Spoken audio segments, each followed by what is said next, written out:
This episode is brought to you by San Pellegrino Ciao. A gift from Italy to your home. San Pellegrino Ciao is a flavored sparkling water made with real fruit juice, finished with a pinch of Sicilian salt for a perfectly balanced taste. So which flavor will you choose? Peach, lime, blood orange, cherry, or maybe the all-new limoncello? Crafted in Italy with 0 grams of added sugar. San Pellegrino Ciao. Buy it now. Everything had graffiti on it. It's all gone. The fences are all gone. The tents all over the lawns are all gone. You know, grass has a life, just like people have a life. Quiet Riot. Hello and welcome to Quiet Riot Sunday School, the weekend shower to Thursday's thunderstorm, all brought to you by Cooler Heads. Hallelujah. I'm Alex. And I'm Kenny, surviving the thunderstorms and rain of the damp Highlands, and very happy for it as well. How are you? Are you surviving the weather? Have you had thunderstorms where you are? Yeah, we've had a couple. I think we also got one very early this morning because when I got up it was very wet. Did it clear the air? Not particularly.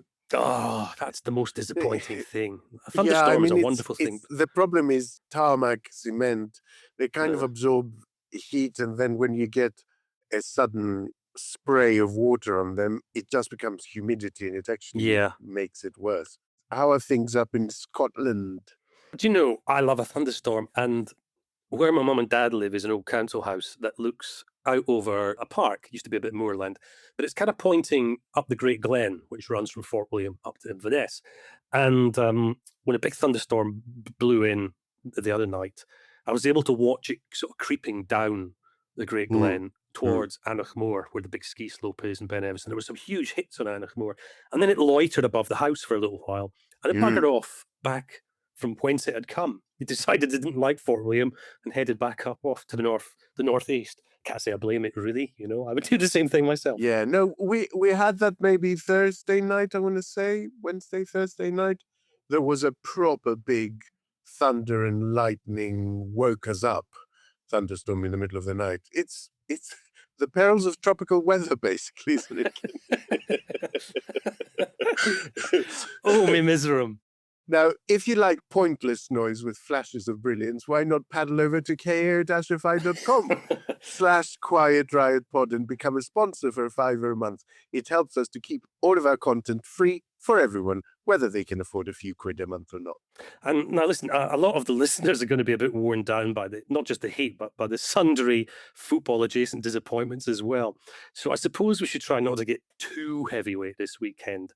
So for our first topic, how about we look at Coronations? And I would approving a bit of a poisoned chalice at present.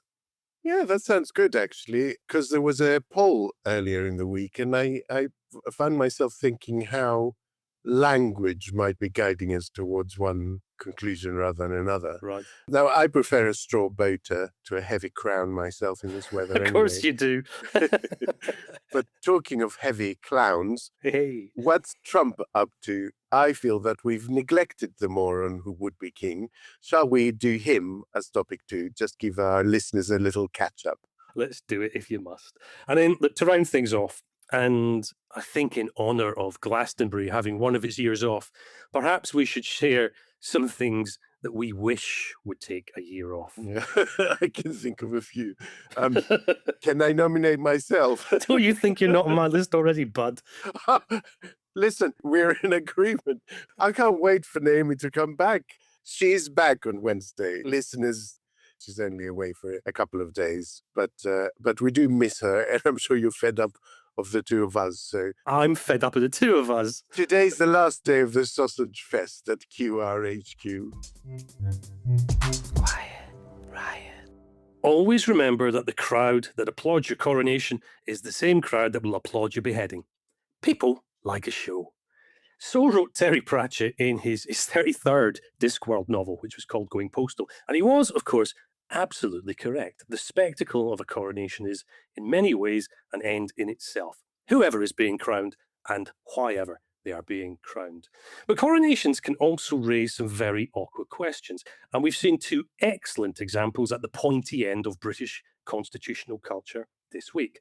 Firstly, King Charles, one of those rare beneficiaries of a literal coronation, he released some of his shadowy tax details for the masses to pore over, because nothing eases a cost of living crisis for one's impoverished subjects like reminding them how obscenely rich one is because one happened to be born one.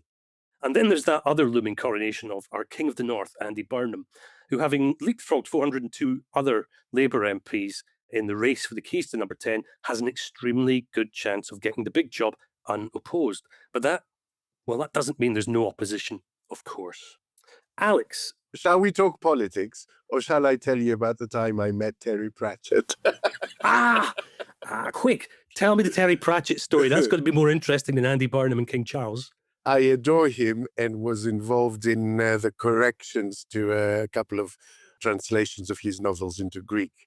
So I got to meet him, and he was adapting Maud into a play at the time. Oh, one of the early ones, fabulous. And he wanted me to play Death.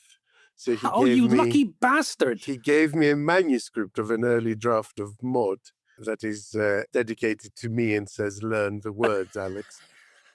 Did you have to learn to speak in capital letters? It never actually got to happen because I was on tour when the actual play of Maud premiered. No. But I did get to meet one of my real life idols. Anyway, that's the last name I'm going to drop today. Back to politics. Do we have to? Terry Pratchett aside, oh bless him, I miss him. The coronations, whatever form they take, do you think that coronations are actually ever really a good idea? I think it depends on the circumstances. Generally speaking, no. In some circumstances where speed is of the essence and you want the minimum level of disruption, maybe yes. And this would be one of those occasions, I think, which is why I was saying the other day I would normally want to see a contest. Yeah. But actually, I don't on this occasion. And it is interesting because, like I was saying, there was a poll and showed like a significant majority of people would prefer a contest to a coronation. But those two words are so loaded, aren't they? Yeah, they are. If you go up to people and say, do you think there should be a contest or a coronation? I mean, one has all kinds of competitive democratic vibes to it, and the other one is basically as if we're a monarchy. And I just wonder what the result would be if you asked, would you prefer a protracted battle or unity? Absolutely. So it's interesting. It's interesting how that word coronation, especially in a country that has a monarchy, because we don't really use that term in Greece, as far as I can remember. When we're talking about a political leader taking the reins of a party unopposed, we don't really reach for that word coronation quite so frequently as happens here. And I think it's to do with the fact that this is a constitutional monarchy. So coronation is meaningful. It evokes an instant image, doesn't it? Yeah, it does. I always think that a coronation says, look, any argument is over, the tribe, whatever the tribe is united. Please admire the robe and, don't peek underneath it to inspect the plumbing. Just enjoy. Let's get on with it. That's probably right with actual coronations, let's face it. Don't look too close. But I do think that when it comes to Burnham, it is the size of that victory in Makerfield that changed the calculation. And I think if he had won by 5 points or even 10 points, maybe there would have been a more competitive environment. Yeah. But winning a result that was expected to be so tight against Reform by 20 points, it just makes him quite an irresistible prospect. It may not translate into a national picture, but you have to test at least the premise that there's some magical reform-slaying formula in there. There's always a danger that the leadership election you avoided kind of appears later, the first time you make a bit of a blooper, a big mistake. That's true. Yeah, that's true. And, it comes back, it's wearing a fake moustache and it's probably got a big fat folder full of polling data. But at some point, politicians always face a leadership election. Oftentimes it's at their weakest, not at their strongest as well.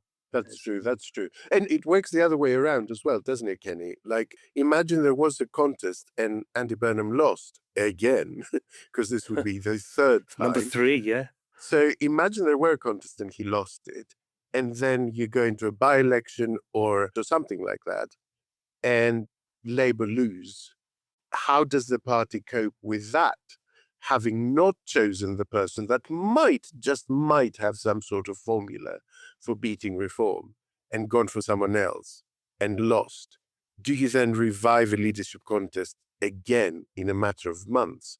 You can't really do that without becoming a laughingstock, as the Conservatives did when they did that. And so it feels to me like whoever takes over Labour now will see them through to the next general election, whenever that comes. And so they have to be quite careful about that choice, don't they? Looking a bit more detail in the rats in a sack row between the Home Secretary and the Immigration Minister kicked off. Do you fancy giving us a quick recap of what's been going on? And also, let me know whether you think there's actually a game plan here by anybody. Look, I think it's an open audition now. That's what it is. People are putting forward their ideas and credentials. It's a bit of a free-for-all. And they're basically putting themselves forward for a promotion. That's what's going on. And so Shabana Mahmood is quite a controversial figure within the Labour Party. I don't think she's the demon that people make her out to be at all. I think she was given a job to do and has done it well. You may agree with the job, you may not agree with the job, but I think it's fanciful to suggest that the brief she got from the top of the Labour administration was to do something other than what she's doing. Maybe she launched into it with more relish than people appreciate, but she is actually delivering what she was asked to deliver. And I don't think anyone should be punished for being effective at their job. She's not my favorite politician. I would kick her out of the Home Office in a heartbeat. Having said that, I don't think she's the devil incarnate, as some people seem to think. Yeah, the figures are all moving in the right direction, whichever set of figures you choose. Well, they're moving in the wrong direction, in my view, but it is the direction that she was asked to move them into. Yeah, what do you think of that whole argument? Because I think it will crop up in other departments as well. I think junior people, now is the time for them to express their disagreement with their senior when there are jobs going. Look, despite the fact that Burnham is, to all intents and purposes, being crowned, I think he still has a problem, and it's a problem leaders face often, and that's that every internal fight and every ambitious person who takes on another ambitious person, well, those problems get dumped at his feet before he's even got the keys to number 10. And immigration is the big one in this country. But he's got a decision to make at some point. Does he keep Mahmood and then, by doing that, own her hardline policy? Or does he move her and signal a reset, because that's what it would be? Or does he try to split the difference somehow and satisfy absolutely nobody, which is kind of the Labour Party's ancient ceremonial art form.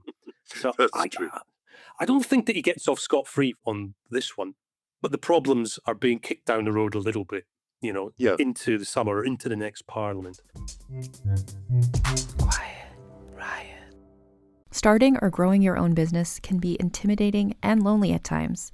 Your to-do list may feel endless with new tasks, and lists can easily begin to overrun your life. So finding the right tool that not only helps you out, but simplifies everything as a built-in business partner can be a game changer. For millions of businesses, that tool is Shopify. Shopify is the commerce platform behind millions of businesses around the world and 10% of all e-commerce in the US. From household names like Gymshark, Rare Beauty, and Heinz, to brands just getting started. Shopify has hundreds of ready-to-use templates that can help you build a beautiful online store that matches your brand's style. And you can tackle all the important tasks in one place, from inventory to payments to analytics and more. No need to save multiple websites or try to figure out what platform is hosting the tool that you need. And if people haven't heard about your brand, you can get the word out like you have a marketing team behind you, with easy-to-run email and social media campaigns to reach customers wherever they're scrolling or strolling. Start your business today with the industry's best business partner, Shopify, and start hearing. Sign up for your $1 per month trial today at shopify.com/realm. Go to shopify.com/realm. That's shopify.com/realm.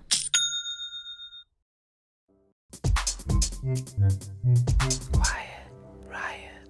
Here's Andrew Burnham on the BBC's Andrew Marr Show back in May 2015 when he was running to be Labour leader. I am proud of Labour's link with the trade unions, and it's great that we have a party funded in that way, the cleanest money in politics, rather than funded by hedge funds or private health. But you wouldn't want Andy Burnham's name to go out on union literature to those members. It's for the unions to decide how they engage in this campaign. But I am saying what's been said about you is that you are, as it were, playing all sides. That you're leaning towards the unions on some issues, and you're leaning towards the modernisers on some issues. Perhaps an inevitable thing when you're trying to become leader of the Labour Party. Nonetheless, I have to press you again. Are you happy to be the union candidate?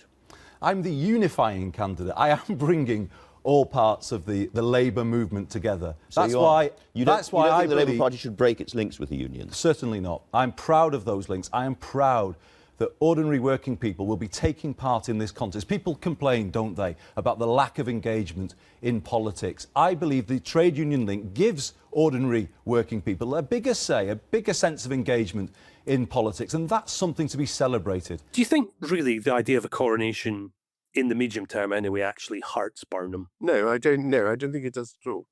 It's not like what happened before, for instance, where the NEC prevented him from running in the previous by-election. They refused him permission. And that looks like you are artificially stifling a contest. Burnham is not artificially stifling any kind of contest. It's just that he's so far ahead from his rivals that everyone knows challenging him would be a hiding to nothing. It's not the same as trying to avoid having a debate, trying to avoid beating a rival. I'm sure he would relish the opportunity to do that and could do it very easily. It's just that because he's so far ahead, no one fancies taking a beating just on principle to have a debate. I mean, Al Khan's long essay on X, I thought was hilarious. Yes. Because, he was setting out all the reasons why he should be putting himself forward, and there should be a contest, and there should be a debate about all these ideas. And then his conclusion is that I'm not going to do it, but someone should. And he also failed to mention one or two incredibly important policy areas as well. Immigration being one of them that didn't really feature in his 10-point war and peace plan for the future. You and I can sit here and chat whether it would be a good idea to have a contest. Al Khan's is in a position to cause a contest, to make a contest happen. So don't discuss it as a theoretical possibility. Either fucking do it or don't. Do you know what I mean? Commando, let's see what you're really made of. This is not a philosophy class. Either get the numbers together and challenge, or don't. Put up or shut up, Al Khan's. Quite. All right, shall we put Labour psychodrama to one side then? Because we're going to have plenty more to say about it in the weeks ahead, alas. And perhaps look at the latest minefield at the front door of the House of Windsor. So let me just remind listeners what King Charles has revealed this week and what's a little bit of history. So it's for the first time that this has happened. Buckingham Palace has published the King's personal tax payment. And it turns out Charles paid £12.9 million in 2024-25 and £11.7 million the year before. And he's paid more than 30 million quid since he became king. Even the Prince of Wales paid £7.7 million in tax. Now, this is historic because monarchs aren't legally required to pay income tax.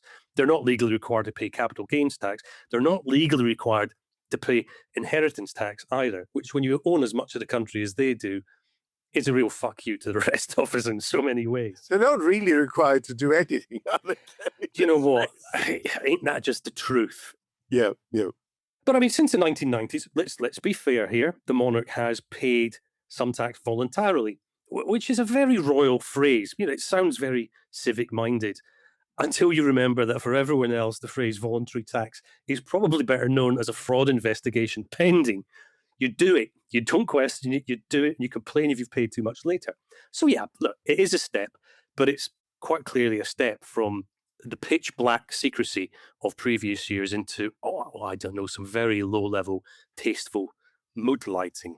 Other things that weren't in the documents that were provided that you would expect to see when someone was publishing their tax affairs?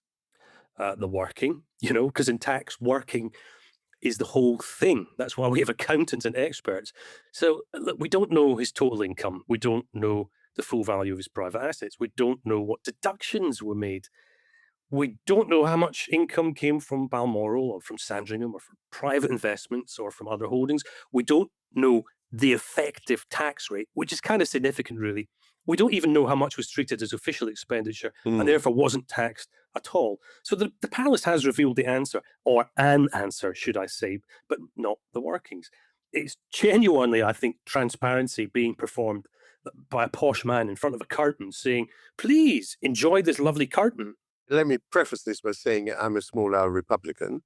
I don't think there should be a monarchy. I think it's the wrong thing for any country to accept that some people are destined for a position by virtue of their birth.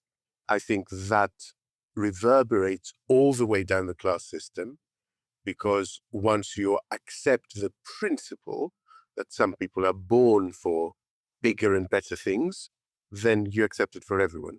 And so I have a philosophical objection to the monarchy, period. Having said that, I think Charles is one of the best monarchs that this country has had, frankly. His awareness of environmental issues, his battling on that front, has genuinely helped that debate in this country no end. I think his performance when he went on that US visit justifies the argument of those who are pro-constitutional monarchy. As I said, I don't think it's enough to overturn my view that on the whole it's a very bad thing. But what they would argue is that no one in an elected position or appointed position could have gone over to Congress and made those digs about executive power needing to be contained without suffering the wrath of King Trump. And those roots go even further back in history. The US Supreme Court Historical Society has calculated that Magna Carta is cited in at least 160 Supreme Court cases since 1789, not least as the foundation of the principle that executive power is subject to checks and balances.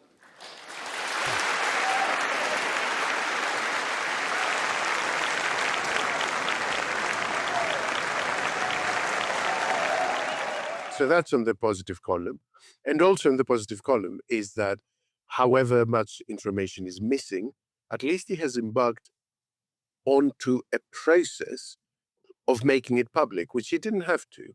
And so it's churlish not to accept that this is an improvement in the transparency. But you are right, an absolute number tells us nothing because we don't know what the effective tax rate is. That's the bit we need to know. And also this notion that everything is sort of well managed and for the good of the nation, well, then take it off him, put it in a trust. You could be a phenomenal diplomat and still pay taxes. Exactly. There's no reason that argument. the exact same setup for collecting rent off Regent Street, for God's sake. He owns Regent Street. Yeah. You know, there's no... He owns the Oval. Yeah, there's no reason why the same setup cannot be in a trust that is more transparent and does all that. And some of the more personal royal property and matters remain in his purview.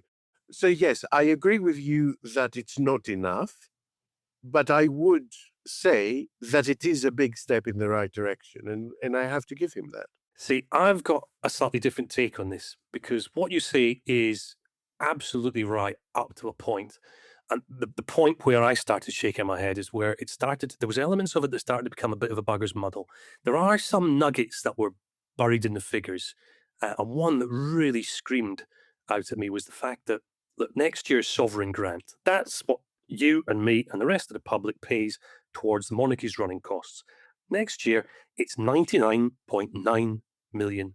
99.9. I mean, someone has deliberately kept that under the £100 million level, either to distract smart arses like me, or because they genuinely think that a price trick, they call it charm pricing, that's good enough for Tesco. That's only £9.99. That's not £10. It's good enough for Tesco. It's good enough for the Windsors as well. It really wound me up, something rotten. It's the Sarah Lee approach to royal grants, isn't it? It pretty much is, isn't it? I'm looking forward to the Temu approach when it gets properly cheap and we import the whole damn thing in crates from China. But I think there's something much more significant here. The sovereign grant, we're being told, is being reduced for the first time since it was introduced in 2012. And this, I think, is the most outrageous thing. Bear with me here, because that, at best, is a half-truth. For the best part of a decade, really, the sovereign grant has been inflated by tens of millions of pounds a year to pay for the 369 million renovation of Buckingham Palace, where we now know Charles and Camilla aren't going to be staying either. All right, that Buckingham Palace element is now coming to an end. If you strip out the effects of the Buckhouse Renovation Fund, you find that the sovereign grant is in fact going up, and has been going up, and is going up massively from 2021 to this year, 2025-26. The core element of the grant, that's stripping out Buckingham Palace, the core element of the grant was 51.8 million. The following 2 years, it leapt by more than 20 million a year. And now we're being told that it's, and I quote, falling to 99.9 million, when in fact the core sovereign grant has almost doubled since Starmer became Prime Minister and Rees became Chancellor. Somebody here is fucking at it. Those figures are absolutely astonishing when you look at them. There's also a thing called the golden ratchet, and that lets the sovereign grant go up, but not down. Think of it as being like a triple lock for the monarchy's finances. Now, it had been thought that this might vanish, but according to the Treasury now, it's going to remain in place, being temporarily lifted to allow this one-off reduction, which isn't even a genuine reduction. And what that means is that this new amount, this £99.9 million a year amount, becomes the floor level for any future calculations. That is the sort of transparency we're dealing with here. They're throwing us classic nuggets and crumbs to keep us happy, and then the minute you look under the covers, somebody is playing very stupid games with the figures. We're really pissed off with it. Yeah, I'm not the right person to argue this with, really, because I agree with you. Bring out the guillotine. I can run you through the counter arguments, and they go along the lines of, yes, but he personally got a deal for Scotch whiskey that brings in X amount of money. If this were being run as a private estate, the family would probably go, let these 10 places go to rack and ruin. We don't use them anyway. But because they are stately homes that people visit and they're part of our national heritage, they have to maintain them all. If they handed them over to the government, it would probably cost just as much for the government to maintain them. I mean, that's how the argument goes. But like I said, not the right person to argue this, because on a fundamental level, I agree with you. It should be, what is the benefit that a constitutional monarchy gives the country? What is the minimum amount of maintenance money that would preserve that benefit by focusing on only the primary family and not the hundreds of hangers-on, and take away the rest and put it in trust? Quiet Riot. This episode is brought to you by Accenture. When your advertising operations fall out of sync, everything else follows. Spotify and Accenture are working together to reinvent the rhythm of ad sales, using automation, analytics, and smarter workflows to simplify campaign delivery and access better data across the business. The result? Less time spent on operations, more time connecting brands with the moments and fandoms that matter most. Learn more at accenture.com/Spotify. Quiet Riot. Now, on this side of the Atlantic at least, the blast of scorching weather and some inevitable World Cup dramas have had a rather lovely side effect. They've knocked Donald Trump off the top of news lists. While this has been quite honestly the most blessed of blessed reliefs, it doesn't mean normality has returned to the White House, far from it. Bad things are still happening in the Strait of Hormuz. The Lincoln Memorial Reflecting Pool continues to be the most wonderfully appropriate memorial to Trumpian politics. And as for Trump himself, well, he has been notable by his absence from the World Cup, even as the US team sealed its place in the knockout phase with a game to spare. Trump is a man who cannot shuffle past the spotlight unless he's on his way to a bigger spotlight. So is he running out of orange steam, or are circumstances simply conspiring to give us all a bit of a break from his inevitably distressing presence? First of all, let's deal with the serious side of things, because the ceasefire continues to not involve ceasing to fire. No, it doesn't.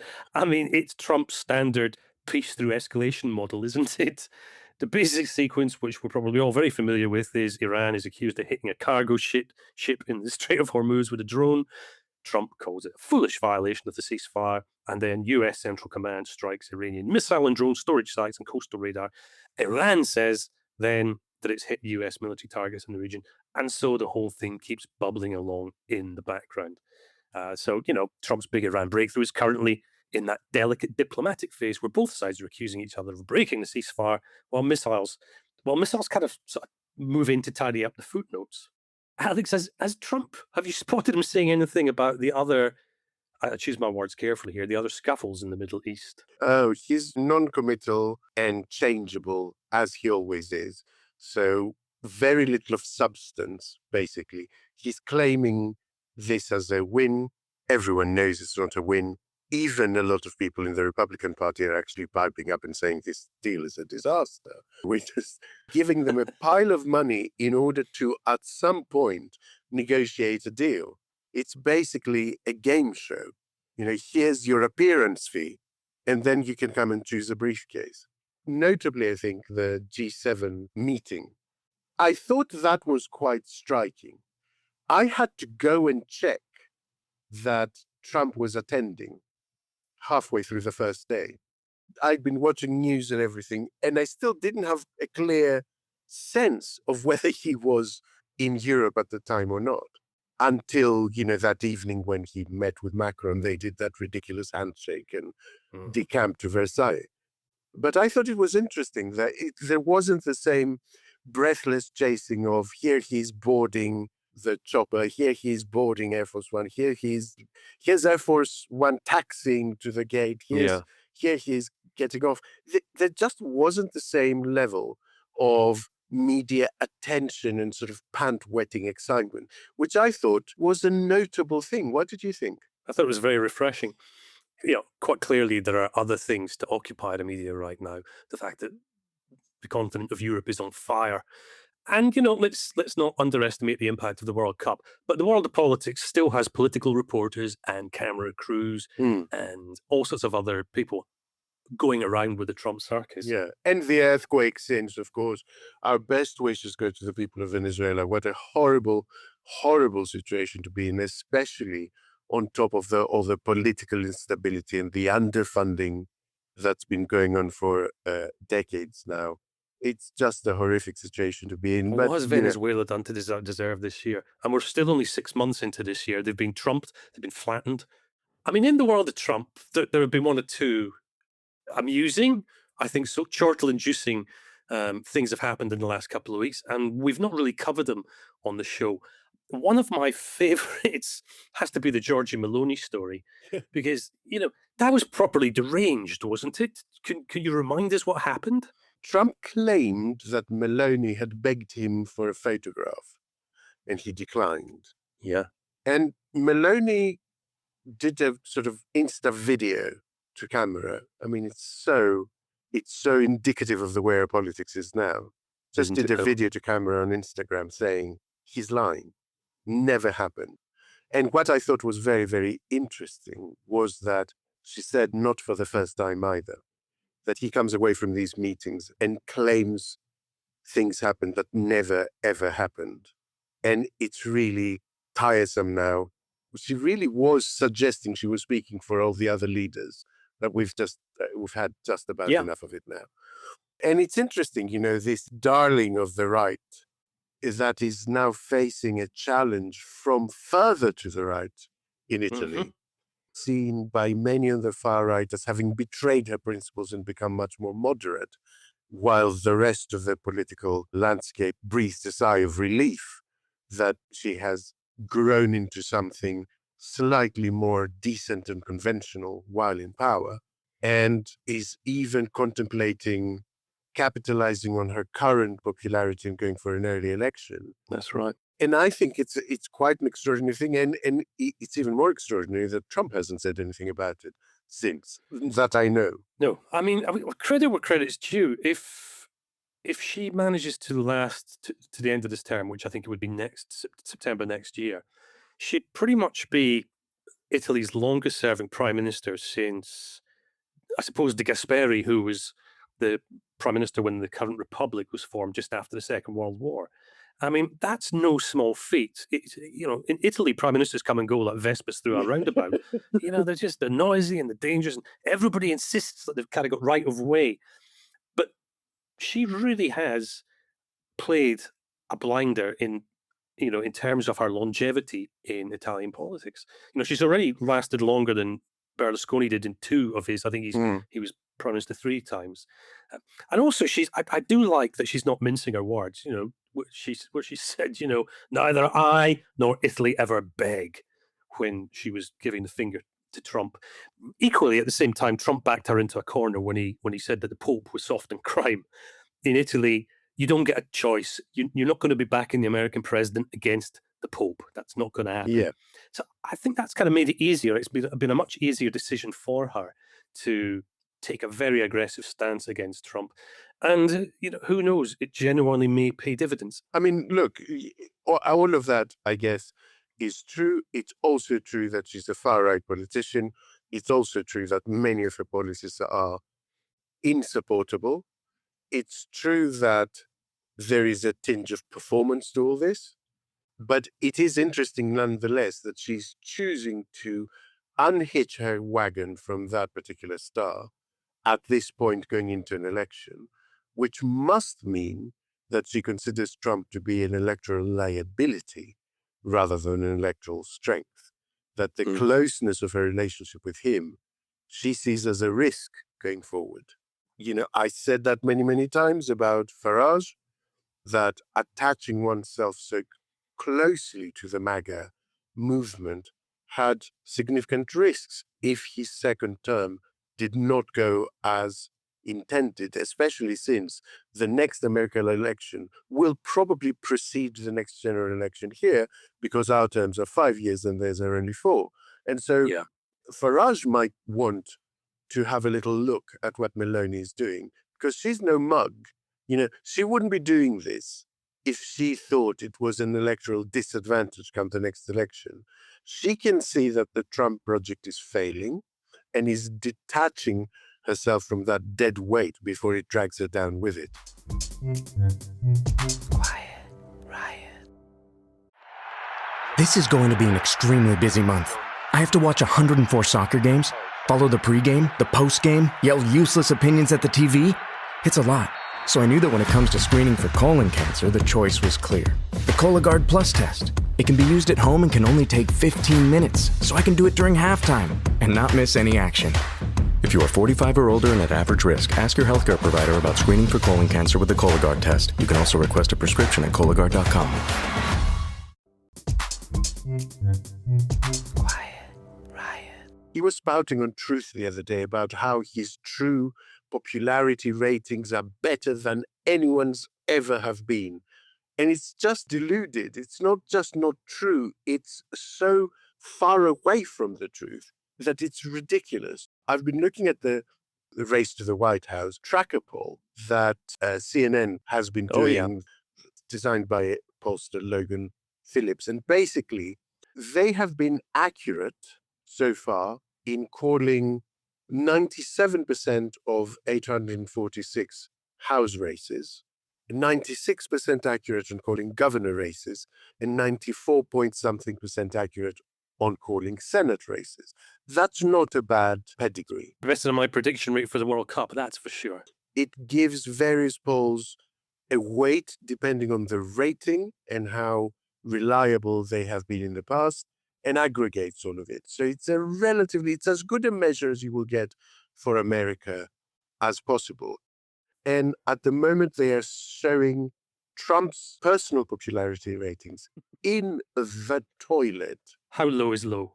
With us now, CNN chief data analyst Harry Etten. Good morning to you, sir. Good morning. Trump has hit a new low, the lowest point of his second term. You go back to the beginning of his second term, look at this. He was on the plus side of the ledger, plus 6 points on the positive side of the ledger. But look at how far down he has plummeted, right down into the Hudson River here in New York City. Look at this. He's 28 points underwater. That is a shift of over 30 points to the red side of the ledger. So this is the average polling. But I was just thinking, hey, have there been any polls recently in which Trump has not had a negative net approval rating like he does in the aggregate of polling? And you go back in time, because this really just sort of takes the cake. Every poll since March 29, 2025, that is over a year ago, you can't find a single poll in which he has anything but a net negative approval rating. That is 413 days in a row. Trump has been underwater, not just in the aggregate, but every single poll. Oh, difficult to achieve in America, where there are two such strong partisan factions. But more than that, they are predicting with 70% certainty versus 30% that the Democrats will take the House, the House of Representatives and Congress. And they are even predicting, not a big interval, 53 to 47, but they're now projecting that the Democrats will take the Senate. This is what's got Republicans really starting to talk about an existential crisis, isn't it? Get this. Alaska is now a toss-up state. Texas is now a toss-up state. Right. Right now, Talarico has a 60 to 40% chance of taking Texas. Right? So this isn't a joke. They are facing extinction-level events. And the generic ballot polling average, so if you ask people, would you vote Democrat or Republican in general, removing it from particular candidates and state and particular races, the generic ballot is over 47 to 41. So an over 6-point advantage for Democrats. And again, I can't tell you how unusual that is in American politics. So it's not going great for them. Very little is going great. I mean, one does start to wonder whether even Trump is running out of ridiculous stunts to pull. Should we talk very briefly about the Lincoln Reflecting Pool? I have given listeners a couple of updates. The latest one is that he's now claiming that someone is going in at night with a box cutter and slashing the bottom, rather than, the material has degraded because A, it was a rush job, B, they told him not to fill it. It was too soon, basically, especially with the sort of temperatures we're seeing, but he wanted it done for his birthday. And C, most importantly, it's full of pond scum, so they had to pour gallons and gallons of peroxide and bleach into it to kill the microorganisms, which has reacted with the plastics in the paint that's now basically peeling in bits. We have I think 290, 300-foot slit right through it, probably a box cutter or a knife of some kind. Did you have proof of that? Yeah, we have you have proof. Photos or videos? Well, let's put it this way. When you have a 350, I think it's 350, not 250, a 350-foot slit from one end to the other, you think that's proof? Reporters have been down there today looking for that slit that you mentioned, and there's no evidence. All you'd have to do is see the Parks Department. They'll show it to you. Or see the secretary. But I saw it. They cut it very violently. National Guard and police have been all over the mall. How would these vandals have gotten so close to do something like that? Do you have any proof of this? I mean, we didn't have a lot of them then. Who would think that somebody would go into a pool and take a knife and start cutting it? Yes, who would have thought anyone would do that? Oh, wait, Trump thought. Trump thought that 2 months ago. Have a little listen to this. This will last for at least 50 years, and you'll never have a leak. It's very strong. You couldn't, if you had a knife, I don't want to give anybody ideas.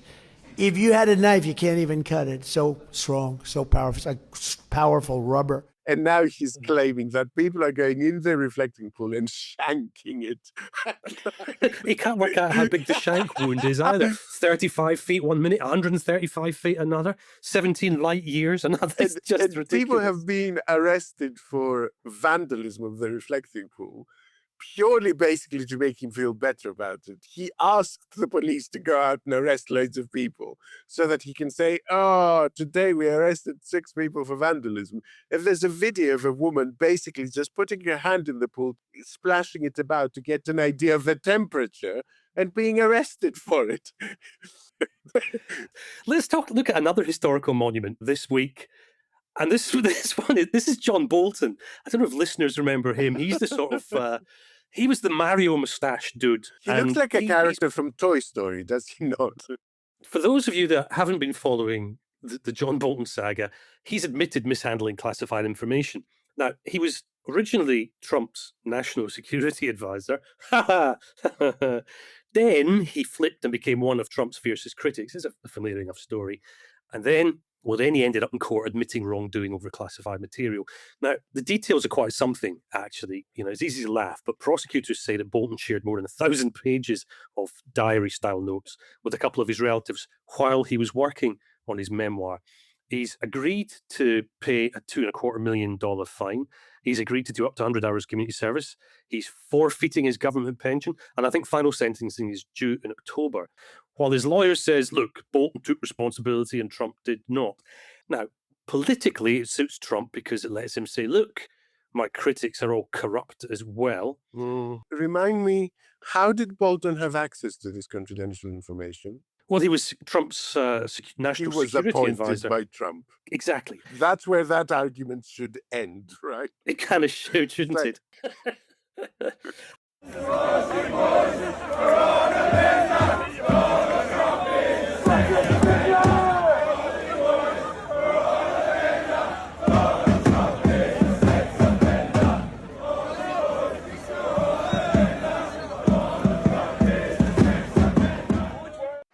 Here, listen to it.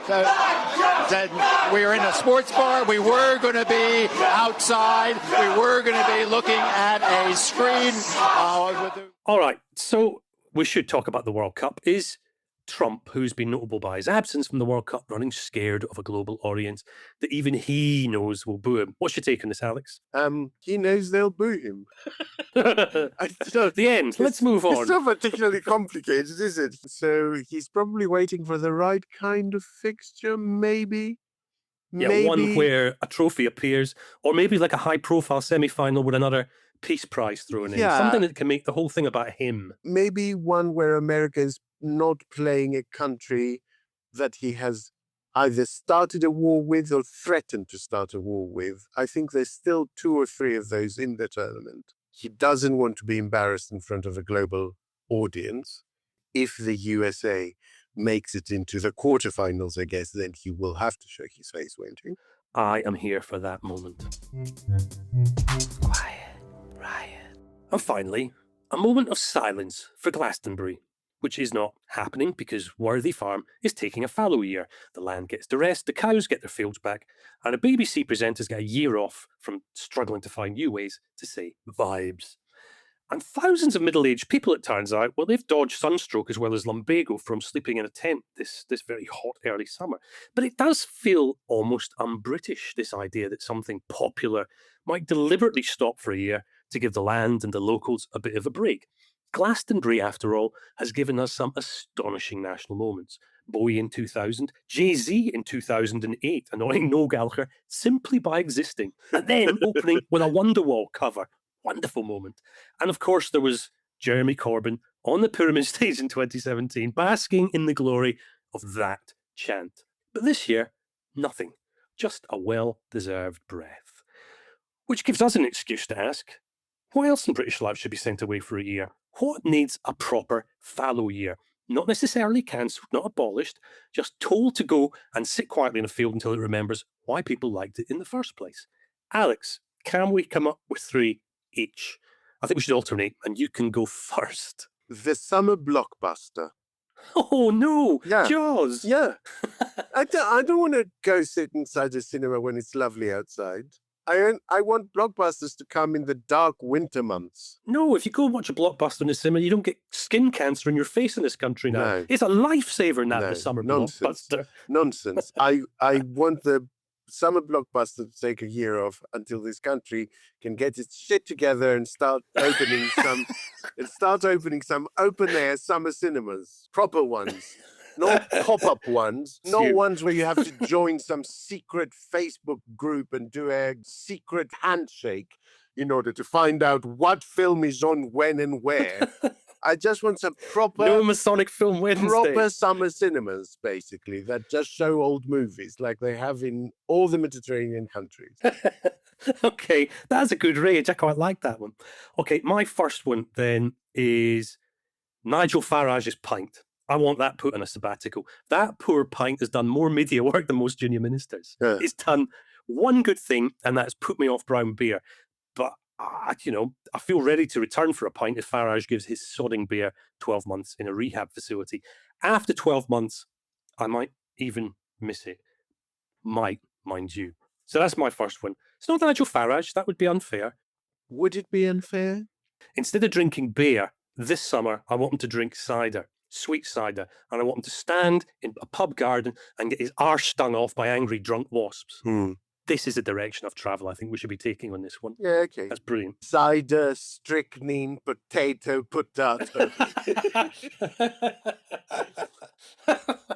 Strychnine tops, please, barman. I think Nick Ferrari has earned a break, hasn't he? Oh, crikey. He has delighted us long enough, hasn't he? He had to break about 5 years ago. I mean, every summer now he does this thing where he attacks young people for apparently being too soft to deal with the weather. Let's have a little listen. Closing schools and sending children home is not going to help their education. They won't get any. Let's not forget what came out of COVID. If you don't teach them resilience at school, where are they going to learn it? And if they see the lesson as a child, when things get a bit tough, we just shut up shop. We just don't go to work. We just close everything down. All this will do is cause more problems for our children as they grow up because they will have no resilience baked into them. How does he get off? A man who obviously could not pick up a bag of scampi fries off the floor without having a coronary, sitting in a fucking air-conditioned studio in the middle of London, telling children that a bit of classroom in 40 degrees will bake in resilience. He does know that's just a fucking expression, doesn't he? You don't actually have to bake in resilience. So, yeah, I reckon Nick Ferrari could take off a summer, or if you insist, a decade or two. Okay, nobody is going to oppose that one in our audience. He just annoys me so much. I can't believe you actually listen. Could someone at LBC not turn off his air conditioner at that moment and make him do the rest of his show in sweltering heat? See how many minutes it takes for him to become a dead beetroot. Okay. My second one then it's a little bit more serious, actually. I think we should put social media on sabbatical. I think it's an ideal candidate for sabbatical. I mean, I don't have to say anything else. If it's so bad that we're banning kids from using it, it might just be an idea to go cold turkey on doom scrolling ourselves. I'm just saying. And then, let's see if the world has ended after 12 months or if we've learned some very important communication skills, or actually any communication skills at all. Any disagreement on that? It seems to me they are on social media less than they were a few years ago. And to spread across more different sorts of social media. Maybe I'm wrong, but the feeling I get is that there's no longer this thing that we all watch X program together and tweet about it. Or the equivalent has not really happened. And I think that's a good thing. Or we all get said the same content by the algorithms. Be in the room. Yeah, be in the room. Spend time with people around you. Right, my last one then. Yeah, let's give race riots a rest. Okay. This summer, shall we? There is quite a lot of nice stuff to be doing when the weather is good. Burning cars, protesting outside hotels where you think too many brown people live. not the best way to spend your summer, is it? So just fuck off. You've got an awkward question to answer on this one, though. Like, you've raised your flags, you've painted your roundabouts. It all looks like shit now. Give yourself a rest. Have a barbecue. I mean, you understand Fuck off. because this is a sabbatical, in 12 months, you're going to have to be welcoming back the return of race riots to see if they've improved, thanks to their 12 months away from the front pages. Yeah, but who knows? They might have mellowed out. It might open their eyes. They might go, oh, what have I been doing wearing a balaclava in 40 degrees? That doesn't sound smart, does it? All right. My last one is the phrase ordinary people. Ordinary people is going on sabbatical. Ordinary people want this. Ordinary people say that. Ordinary people, fuck off. The phrase ordinary people is uttered by others who've got no concept of just how big an arsehole they are for describing the rest of us as ordinary people. I mean, it really is condescension at its very worst from blooming idiots whose interactions with ordinary people, I suspect, involve shouting at Deliveroo cyclists. I'm now raging at this one. And listen, as a bonus, being an ordinary people myself, I can't speak for you in your highfalutin ways, Alex, but as a heroically ordinary people myself, I would get a year off. And let me tell you, I am here for that. I don't think you're really ordinary, I'm afraid. Extraordinary? Subordinary? I don't like where this could go. Yeah, I don't think you qualify. Who made you the Nick Ferrari of Quiet Riot? Take a sabbatical. So I'll tell you what, bonus one. I'm going to advocate for the return of something that has taken far too many summers off. Could we have silly season back, please, please, please? Could we have an August where the three of us just get together and talk about silly things that are happening? Because there's just no news going on. There's no World War III. There's no drama because some politician has accepted a tie as a gift. There's no comet threatening to hit the Earth, causing an extinction level event. Everything goes back to, look, pandas in a zoo. Oh, look, someone did something funny with a hose. Can we just do that for a year? Because it used to be good to recharge during silly season. Silly season, bring it back. Quiet Riot. And that, my sunburned chumps, is that for another edition of Sunday School. Thank you all for joining us today. I do hope you're not all running out of calamine lotion or in the Highlands where I am, sou'westers and wellies. We'll be back on Thursday with our regular show featuring North Herefordshire Green MP Dr. Ellie Chowns. If you can afford a few quid and would like to help us keep producing our three free shows a week, then please do hit ko-fi.com/QuietRightPod and become a supporter for less than the price of a bottle of calamine lotion. Don't forget our sister podcasts, Alex's Excellent Podacy and Arthur's Insightful Behind the Lines. Alex, quick ask, what have you got up your Podacy sleeve at the moment? Oh, Sunday, Podacy is coming out on Erigone, the maiden that became the constellation Virgo. Flippin' heck. It involves the introduction of wine to humanity, and also it is the origin story of swings. Swings? Swings, correct. And it's most certainly an adult-only tale, this one. Swings and swingers, eh? Yeah, swings and roundabouts. Is wonderful. All right. Lock up your kids, put your headphones on and enjoy that one, listeners. Listen, everybody, thank you for being with us again today. We love you more than socks straight from the salad drawer. Bye. Bye. Quiet Riot. Quiet Riot is an audio production from Cooler Heads, written and produced by Andreou, Naomi Smith, and Kenny Campbell.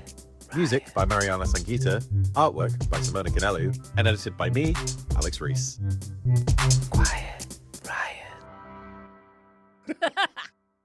Calamine lotion? Calamine lotion, the old original aid for sunburn. Isn't that what you use for crabs? Crabs? Yeah. I wouldn't know, Alex. Whatever. Ryan Reynolds here from Mint Mobile. I don't know if you knew this, but anyone can get the same premium wireless for $15 a month plan that I've been enjoying. It's not just for celebrities. So do like I did and have one of your assistant's assistants switch you to Mint Mobile today. I'm told it's super easy to do at mintmobile.com/switch. Upfront payment of $45 for 3-month plan, equivalent to $15 per month required. Intro rate first 3 months only, then full price plan options available. Taxes and fees extra. See full terms at mintmobile.com.